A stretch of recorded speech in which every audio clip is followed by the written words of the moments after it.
Assalamualaikum warahmatullahi wabarakatuh. Perkenalkan, nama saya Arga Aswad, NIM 17086364. Baik, saya berasal dari kelas A1, kelompok 1. Nah, kali ini saya akan membuat video yang mana video ini akan berguna untuk memenuhi mata kuliah saya, yaitu mata kuliah pramuka. Kali ini saya akan melakukan presentasi atau menjelaskan tentang api unggun sebagai alat pendidikan dalam pramuka. Nah, sebelumnya untuk pertama kita masuk kepada pengertian api unggun itu. Api unggun adalah api yang sengaja dibuat di luar ruangan dengan menggunakan atau menyalakan kayu bakar, potongan kayu dan kumpulan dahan, ranting, jerami atau daun-daun kering lainnya. Nah, semua itu harus dapat diambil dari atau dikumpulkan dari tempat kita melakukan perkemahan atau kegiatan malam.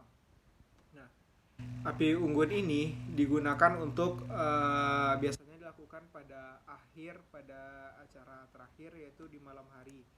Dan pada malam biasanya jam 12 lewat. Nah, dalam melakukan api unggun ini terdapat nilai pendidikan dalam api unggun tersebut. Yang pertama, mempererat persaudaraan. Yang kedua, memupuk rasa kerjasama atau gotong royong.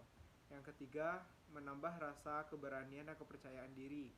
Yang keempat, membuat suasana gembira dan kebebasan antara sesama anggota. Yang kelima, mengembangkan bakat serta kreativitas dari peserta pramuka tersebut. Yang keenam, memupuk disiplin bagi semua peserta. Nah, selanjutnya adalah tata cara pelaksanaan api unggun. Yang pertama, api unggun itu harus dilaksanakan di tempat atau di medan yang terbuka dengan area yang sangat luas, dengan tanahnya yang harus kering dan juga areanya yang datar.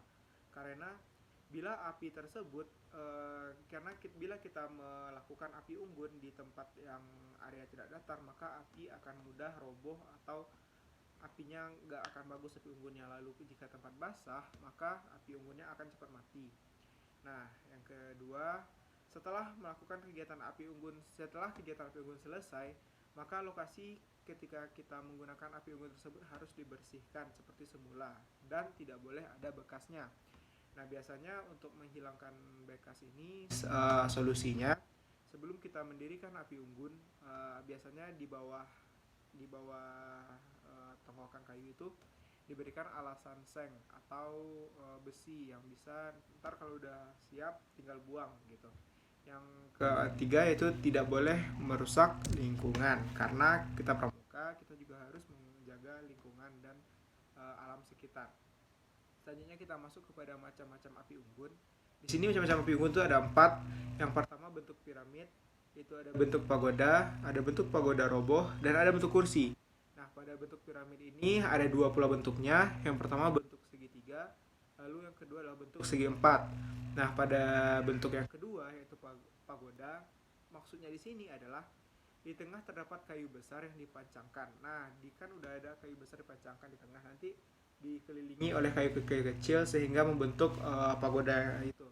Selanjutnya pagoda roboh, bentuk ketiga, yaitu sama pada konsepnya sama dengan pagoda biasa, tapi bedanya ini pagoda roboh ini lebih tinggi dan kayu yang diletakkan di tengah itu yang mudah terbakar. Jadi ketika kayu pancangan di tengah sudah terbakar, maka kayu yang mengelilingi itu akan meroboh ke tengah dan terbakar indah gitu. Selanjutnya adalah yang keempat, itu bentuk terakhir, bentuk kursi. Maksudnya di sini adalah bentuk api unggun seperti kursi menggunakan kayu yang diletakkan berjajar. Nah, di sini selanjutnya masuk kepada api unggun sebagai sarana pendidikan.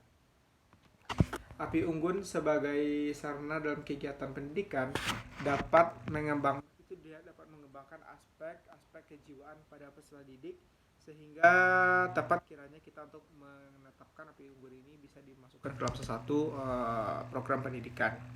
Yang selanjutnya adalah hal-hal yang perlu diketahui dalam api unggun. Yang pertama, api unggun berbentuk lingkaran besar dan dikelilingi oleh peserta.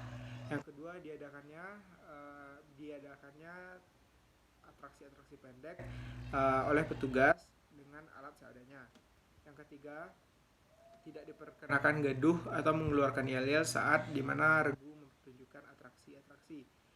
Yang keempat, api unggun bukan tontonan, tapi semua harus ikut serta berganti untuk mengisi acara pada malam tersebut. Nah, selanjutnya di sini ada makna dan fungsi api unggun dalam kegiatan pramuka sebagai kegiatan pendidikan.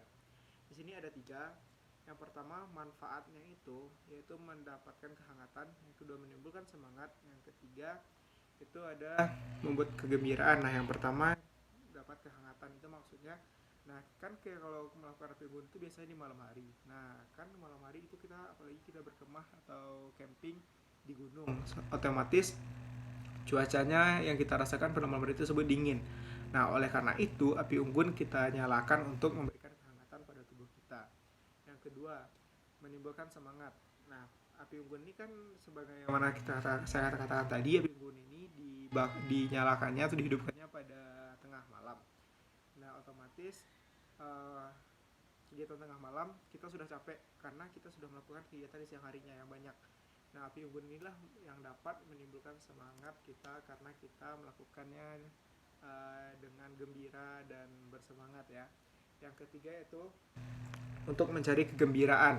Maksudnya di sini mengingat pada akhir perkemahan suasana peserta telah merasa lelah, capek, letih, jenuh, sementara pramuka itu harus senang dan semangat dan gembira. Maka lagi-lagi api unggun menjadi jawaban dari permasalahan ini. Oleh sebab itu, ketika menyalakan api unggun, selesai dilanjutkan dengan atraksi seni, baik untuk menyanyi maupun keterampilan lainnya. Selanjutnya, makna dan pesan moral dalam api unggun. Api unggun mengandung makna dan moral yang acaranya tersebut berisikan dan memiliki aura yang sakral, wibawa, dan penuh kehikmatan. Terkait acara selanjutnya adalah acara pelantikan anggota. Nah, itulah yang dapat saya sampaikan mengenai api unggun sebagai alat pendidikan. Mohon maaf jika ada kesalahan. Saya akhiri dengan wabillahi taufiq wal hidayah. Assalamualaikum warahmatullahi wabarakatuh.